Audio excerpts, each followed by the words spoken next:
की ओर जहां पर मुख्यमंत्री शिवराज सिंह चौहान चुनावी सभा को संबोधित कर रहे हैं।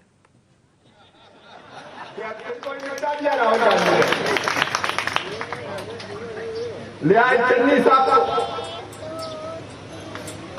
और सिद्धू जी को बना दिया अध्यक्ष कांग्रेस का। सिद्धू जी ने तो तय किया है हम तो डूबे सर, हम तुमको रीले डूबेंगे। अब अच्छी खासी सरकार का क्या हो रहा है रोज देख रहे हैं। कोई नियंत्रण नहीं है कांग्रेस में किसी।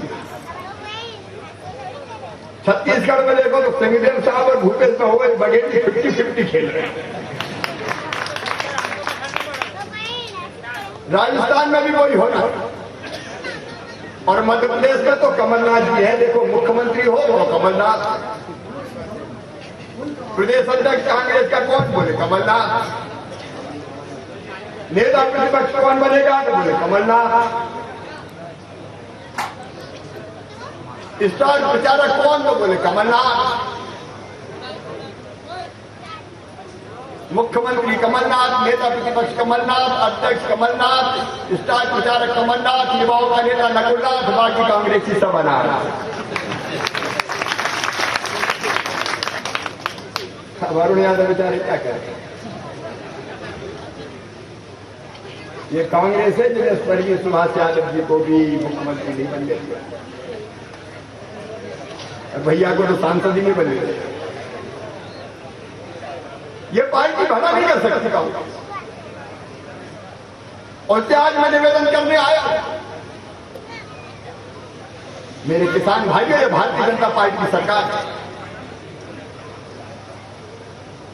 15% ब्याज पर कर्जा देते थे कांग्रेस की सरकार वाले, हमने 0% ब्याज पर कर्जा किया। ये सूखा क्षेत्र था, गिराज कहते हुए संतोष है कि मेहनती किसानों ने पानी के कारण अपने खेतों में ऐसी फसलें ले लाई है कि निमाड़ का नाम भी पूरे हिंदुस्तान में रोशन कर दिया। और किसान भाइयों बहनों मैं आपको आश्वस्त करता हूं, सिंचाई का इंतजाम और बिजली की व्यवस्था आपको रंग साहब बैठे। अभी तो कोयले के बिजली के प्लांट लगे हैं। एक और आज बता रहा हूं, आपने सुन लिया होगा ओंकारेश्वर बांध में अब कोयला भी कम पड़ जाता है कई बार बिजली के लिए। तो अपने पास सूरज से बिजली बनाने का सबसे बड़ा स्रोत अगर बिजली का तो सूरज है। तो अपन सोच रहे हैं मध्य प्रदेश में सूरज भगवान से बिजली बनाएंगे और सूरज भगवान से बिजली बनाने के लिए ओंकारेश्वर बांध में सौर ऊर्जा की प्लेटें बिछा के बांध के पानी को भाप बन के उड़ने से भी बचाएंगे और बिजली भी बना के आपको देंगे। 660 मेगावाट बिजली बनेगी। क्या काम कर रहे हो सरदार जी, पानी पे बिजली बना रहे हो यार। जहां बिजली बन सकती, अलग अलग जगह सोलर पावर प्लांट लगा के एक दिन ऐसा लाऊंगा कि कोयले पे बिजली की उपलब्ध जो डिपेंडेंसी है, जो हम निर्भर करते हैं वो खत्म कर दें। बिजली हो, पानी हो, सड़क, मेरी बहनों पीने का पानी। मैं अपनी बेटियों बहनों को केवल यही के लिए नहीं बताना चाहता, पूरे खंडवा जिले में, पूरे मध्य प्रदेश में मैं देखता था मेरी बहनों हैंडपंप पर बहनें पानी भर के जाती और कई बार बेटियों को बेचते, बेटे को नहीं बेचते। तुम भी बेईमानी करते, पानी कौन भरेगा? भैया क्या है, भैया तो राजा भैया है, बेटी तू भर जाता है। अब तय किया मध्य प्रदेश में 15,000 करोड़ खर्चा कर रहे हैं, पाइपलाइन बिछाते, बांधों के पानी को फिल्टर करके, ठीक करके, स्वच्छ करके और गांव में पाइपलाइन बिछा के घरों में नल लगवा के टोटी वाले नल से पानी दूंगा ताकि टोटी खोलो तो झरझर पानी आ जाए और बेटियों का हैंडपंप पे जाना बंद हो जाए। प्रधानमंत्री नरेंद्र मोदी जी अद्भुत प्रधानमंत्री है, देश को वैभवशाली, गौरवशाली, संपन्न और समृद्ध बनाया। उन्हें किसानों के लिए तय किया, छोटे किसानों के लिए वरदान है 6,000 रुपया हर साल किसानों के खाते में डाला जाएगा। अब मैं चौथी बार मुख्यमंत्री बना तो दिल ने कहा मामा चौथी बार बना है, प्रधानमंत्री जी 6,000 डाल रहे, 4 तू डाल के 10 तो कर दे कम से कम। तो हमने 10,000 डालने का फैसला किया, 6 उनके 4 हमारे। और अभी तो थोड़ी कड़की में मामा कोरोना के कारण जरा और कुरकुरा होने तो फिर देखता। किसान भाइयों को कसर नहीं छोड़े। 2 बार कोरोना में गेहूं कैसे खरीदा मैंने नहीं जानता, कई शहीद हो गए, लेकिन हमने किसान का एक दाना खरीदा। और मैं आपको विश्वास दिलाता हूं किसान को कोई भी संकट कभी आएगा तो संकट के पार शिवराज निकाल के ले जाएगा, कभी चिंता मत करना, आपके साथ। मेरे बेटा बेटियों, मुझे गर्व है यूपीएससी में मेरे मध्य प्रदेश के 38 बच्चे सिलेक्ट हुए इस बार। तुम भी पढ़ना, मेहनत करना। और मैंने पहले बता दिया कि फीस की अब चिंता मत करना, फिर मामा आ गया। और कोई भेदभाव नहीं, कोई जाति समाज हो, मैं बच्चों में भेद नहीं करूंगा, जात पात पूछे नहीं, कोई हरि को भजे हरि को हो, सबकी भलाई सबका कल्याण। अभी राम नागौरी जी बैठे, हम लोग उस तरफ गए थे पंधाना में। जब मैं तो चुनाव में नहीं पहले आना चाहता था, धोखा हो गया, थोड़े जल्दी हो गए चुनाव, नहीं तो यहाँ भी जनदर्शन देवेंद्र जी करने वाले, राम पहले ही पकड़ लेगा। तो वहां तो कई घोषणा है कर दी मैंने, लेकिन एक चीज मैंने देखी, कई गरीबों ने मुझसे कहा कि हमारे पास एक घर में इतने लोग रहते हैं कि सोने की जगह नहीं, छोटा सा मकान, दादाजी दादी जी, उनके 4 बेटा हो गए तो 4 बहुएं और 4 बेटा, फिर उनके बेटा बेटी हो गए तो नाती पोता आ गए। अब बोले हम गरीब आदमी रहे तो कहाँ रहे, हमारे पास रहने की जगह ही नहीं। तत्काल मैंने योजना बना दी, एक परिवार मतलब पति पत्नी और बच्चे एक छोटे घर में रह रहे तो बाकी कितने परिवार हो, घर में 3 हो 4 हो 5 हो, उन सबको निःशुल्क पट्टा देके जमीन का मालिक बनाऊंगा। रहने की जमीन हर एक के पास हो, इतना तो हक पैदा हुए। और केवल रहने की जमीन नहीं, देवेंद्र उसमें पक्का, देवेंद्र जी पक्का मकान बनाने के लिए भी पैसे दिए जाएंगे। ये नहीं घोषणा नहीं है, कुछ पहले कर चुका हूं। कांग्रेस वाले रोज शिकायत करते, मामा घोषणा कर गया, मामा घोषणा कर गया।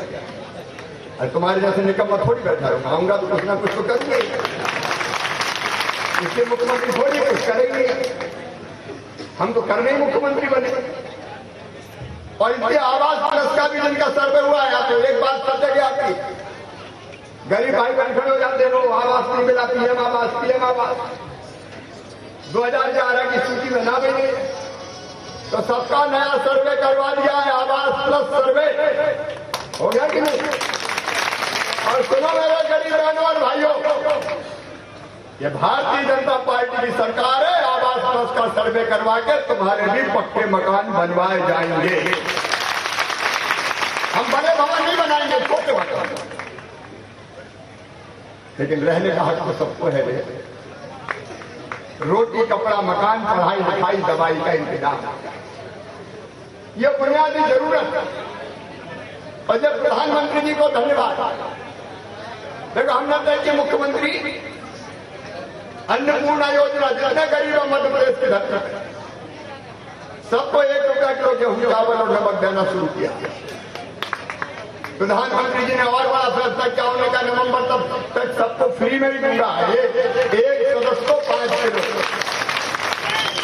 तो वहां से मोदी जी भेज रहे हैं, यहाँ से मामा बैठा है, कोई को भूखा नहीं सोने देंगे मध्य प्रदेश की धरती पे। जिनके नाम छूट गए पात्रता पर्ची बनेगी। अब ये घोषणा नहीं है, ये तो कर ही रहे हैं। कोई भूखा नहीं रहेगा, राम की चिड़ैया है, राम कोई खेत खाओरी चिड़ैया है, भर भर पेट भारतीय जनता पार्टी के साथ। मकान की बात मैंने करी नहीं, पढ़ाई का बच्चों को बता दिया, पढ़ना बेटा बेटियों। अब मैं आ रहा था रास्ते में, लाडली लक्ष्मी मिल गई, बोले मामा तेरी लाडली लक्ष्मी। अभी परसों संवाद किया था मैंने 9वीं के दिन। अब ये लाडली लक्ष्मी बेटियां 12वीं में जैसे प्रवेश करेंगी, 5वीं पास करके 6वीं में तो 2000, 8वीं पास करके 9वीं में तो 4000, 10वीं में 6000, 12वीं में 6000, तो कॉलेज में जाएगी 25,000। पढ़ो मेरी बेटियों, चिंता मत करो, आगे बढ़ो, भविष्य बेहतर बनाओ। और एक बेटी को 12 लाख रुपए मेडिकल कॉलेज के प्रवेश के लिए। गंगा के परिवार में चिंता मत करना बेटियों, तुम्हारा मामा कह रहा है पढ़ती जाओ, बढ़ती जाओ, अपना नाम कमाओ, माता पिता का नाम रोशन करो, कालमुखी का नाम भी रोशन करो। इसलिए सरकार ने इसलिए मांगा। और इलाज के लिए भी हमने तय किया। आयुष्मान भारत योजना माननीय प्रधानमंत्री जी ने बनाई। 60% पैसा वो देंगे, 40% हम देंगे। 2.5 करोड़ आयुष्मान कार्ड बन गए। कोरोना के कारण इलाज और जरूरी हो गया। और अब मैं कह रहा हूं कि जिसके पास आयुष्मान कार्ड है, प्राइवेट अस्पताल जो चिन्हित है उनमें 5 लाख रुपए तक का इलाज फ्री में करवाया जाएगा। भगवान करे मौका ना ये करें।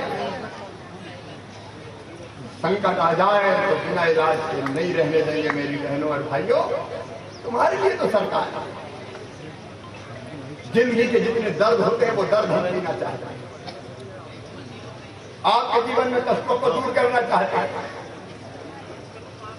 परिवार की तरह अपनी सरकार है। मैं कोई मुख्यमंत्री नहीं हूं, आपके घर का भाई हूं, बेटा हूं, मामा हूं।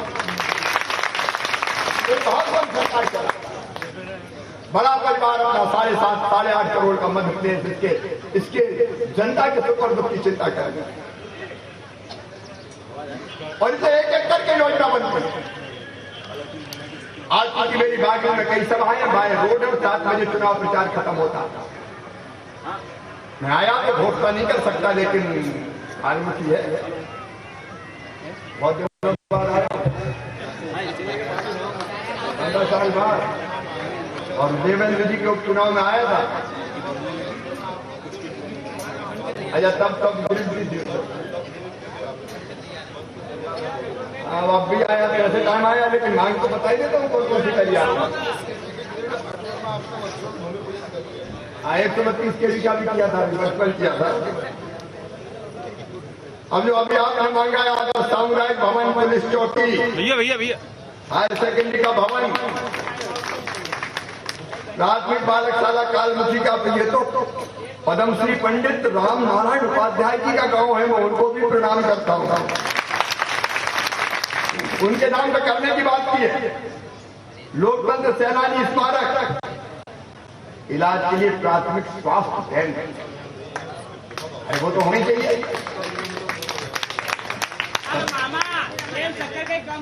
अब तुम 2 मिनट और रुक जाओ मेरे भाई। इसके बाद अभी काम की बात हो रही, मुक्ति धाम। और एक बात और, कावेरीगंज स्थित कालेश्वर महादेव मंदिर का सौंदर्यीकरण और बच्चों हेतु बगीचा निर्माण मैं आज घोषणा नहीं कर सकता, लेकिन ये सब करने वाले काम हैं। क्योंकि मैं घोषणा करूंगा तो कांग्रेस घोषणा कर दी, घोषणा नहीं कर रहा, लेकिन होना चाहिए। और इसलिए ये सुन लो, 30 अक्टूबर तक 30 को वोट डालेंगे ना, 30 अक्टूबर को वोट डालेंगे, 2 नवंबर को रिजल्ट आएंगे। भारतीय जनता पार्टी आपके आशीर्वाद से जीतेगी। 3 नवंबर आचार संहिता खत्म, मामा एक एक चीज पूरी कर देगा। आप चिंता मत करें।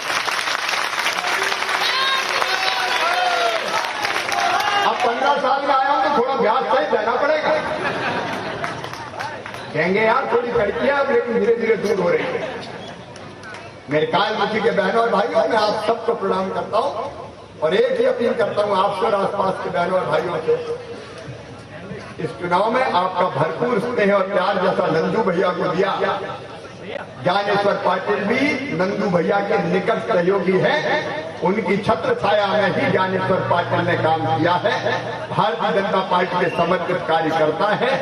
हर्ष यहाँ बैठे, हर्ष की चिंता हम करेंगे, हर्ष का स्थान और हर्ष आगे बढ़े इसका पूरा प्रयास हम करेंगे। कोई चिंता की बात नहीं।